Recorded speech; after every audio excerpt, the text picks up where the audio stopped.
What's up guys, I'm Robin and I make stuff, but today I'm not making anything. But a lot of people ask me to show them some of the things that I use in more detail, and so that's what I'm gonna do today. If you've ever wanted to know what a YouTube artist or just an artist in general, watercolor, what their setup is, today I'm gonna take you through it and show you all the little things I take when I travel, when I do my studio stuff at home, and the gizmos and the gadgets that make this all possible. There are so many different things that you can use to make your setup successful. This is what is currently working for me. If you like this video, like hanging out with me, I hope that you subscribe to my channel and like this video, and let's stop talking about it and get into all the goodies. When it comes to my palette, I like a little bit of like organized chaos, literally a mess. This is how it looks, whether I'm using a butcher tray, which is what this is, and this is great. It's small enough that I can take it outside when I go plein air painting. It's heavy enough it's not gonna blow away, and if I drop it on a rock, it's not going to get destroyed. I also have used plates. This is a plastic plate, and look, it is just as messy as my butcher tray.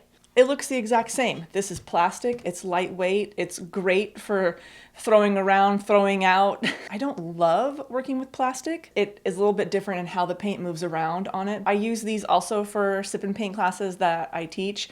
I'm gonna put a link to all this stuff in the description, so if you love any of it, go get it. Or the palettes have little dividers in them, you can use those too. I don't necessarily love those. They feel a little too restrictive to me, and I wanna be able to like move my stuff around and make it look like this. This is a piece of art, really. When I am out and about doing plein air, which means outside in the plain old air, painting, I want stuff that won't break. You know what this is? This is what I use for my water. It is literally just a dog dish, and they come in large sizes or small sizes. I like the small ones. The large ones are just a little bit too big for me, and this is plenty. And you can get these in a set of 2 typically. Really easy, folds up, it's about that thick, whatever that thickness is. Clips onto your bag. Silicone, if you drop it, it's not going to break. I love it. The other thing I have is travel paint trays. This is a large one. They come in about half this size as well. It opens up. Inside, you'll notice that the palette area looks the same as my big palettes. I don't necessarily clean it off. You can buy these empty,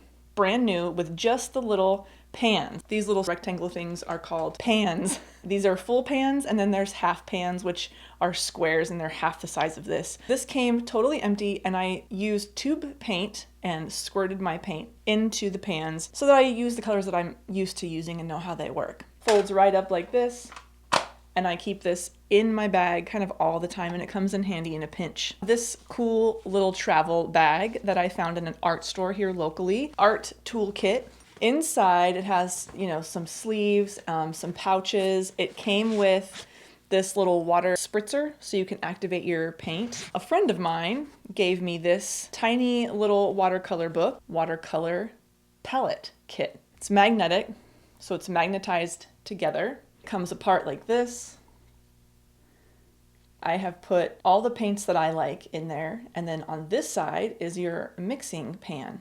The other cool thing about this is you rotate them to these little magnetized pieces that are in there, and it just locks together like that. And then you get your little book like this, a butterfly clamp. Take this, clamp this onto the top right there, straighten it out. And now this is on your paper, and you can literally sit here and paint, mix it, paint, mix it, paint. I didn't want to take my big, huge folders full of my paintbrushes. These folders are fantastic. I love these. They fold like this. You can cinch this so then it becomes something that sits up like this, and you can easily just grab your paintbrush and then put it back. I have 2 of them, one for my round brushes and one for my flat brushes. I'll put a link for these as well. Comes with a little handle. That's your little string that you cinch it with. But I didn't want to take that when I'm traveling. I bought this little travel kit. This is by Fuumui. I think that's how you say it. It opens up like that, and inside 4 different brushes. You unscrew this here, pull the brush head out, reverse it, and then screw it back into the handle. And now you have a full-size brush.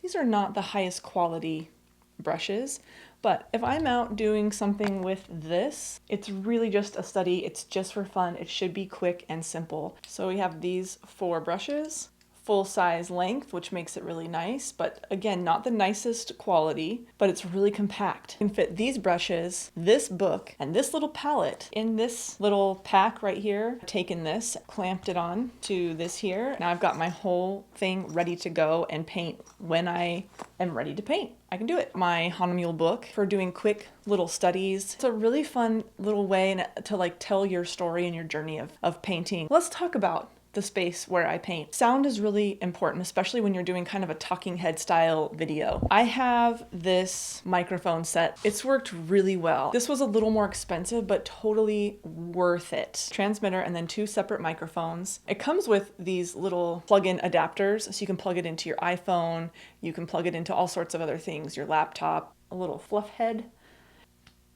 and then twists and locks into place. It's to take all the pops out. While it does have this clampy bit right here, this whole piece right here is a magnet, and it comes with this magnetic disc. I can put it on the inside and make it a little more discreet. You can see this little circle versus it being here, which I feel like can be a little distracting. Like, you definitely notice this. It's like I've got a like bunny tail on my shirt. This will also magnetize to other things that are magnetic. It's been awesome. Got me out of a pinch in many different instances. When we're talking about in studio, I'm trying to use an actual microphone on a boom so that I have really consistent sound. So here's my setup. It's not glamorous. I've got my computer that's running OBS and that's recording my content. Over here is my mic clamped to my table. I found this really awesome tripod that has all these elbows, so it moves and bends in all sorts of ways. Like this will move, and I can position it to then record my content when I'm, down here painting, or I can put it up like this and record my vantage point. I can move all these things to like move and twist in different ways. I also have my tattoo light because I also do tattoos. So I'm using that to light up my space. Got my little thing of water over here. Not fancy. This is literally a food container. My hair dryer is plugged in on the ground. I would recommend going to Goodwill and getting hair dryers. That's kind of what my setup looks like when I do these videos for you guys. It's nothing fancy. It's what works for me. And those are kind of the tools that I've found that I really like. I also have some other camera gear when I want to do kind of like a 2-point thing, but I find that my iPhone has the best camera, so I try to stick to that as much as I can. Sometimes the focus is a little bit wonky. It's not glamorous. That's just me. I hope you guys enjoyed this. If you have any questions, definitely leave a comment. I'm happy to share. Thanks so much for watching. See you next time that I make stuff.